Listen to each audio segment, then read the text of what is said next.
The first of those next two speakers is Mike Greaney from Falls Church, Virginia. Michael is CESJ's Director of Research. He's a legitimate expert in binary, monetary, and banking theory.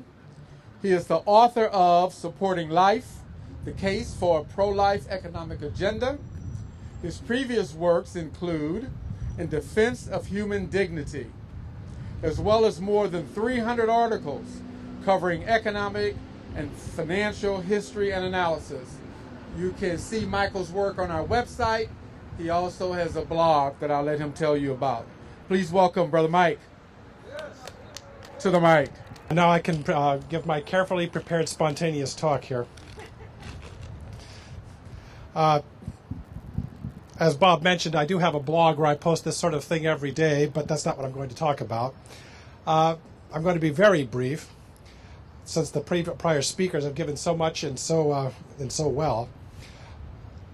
So, to get straight to the point, within the last century, there have been three turning points in our nation's financial and economic history. The first turning point was the foundation of the Federal Reserve System in 1913 to correct the problems associated with having too much money at some times and not enough at others, break up concentrated control over money and credit, and finally to ensure that the currency would be asset-backed, stable, and adequate for the private sector to carry out its business. And that lasted for about 2 years. Then came the second turning point, and that was the decision by politicians in 1916 to use the Federal Reserve to finance the U.S. entry into World War I by creating money backed by government debt instead of private sector assets.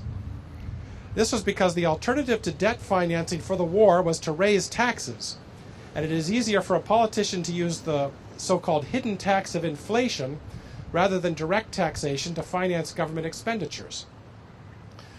The third turning point was the decision to manipulate the value of the currency and use debt to finance government programs to bring about recovery from the Great Depression of the 1930s, rather than to promote private sector production of marketable goods and services.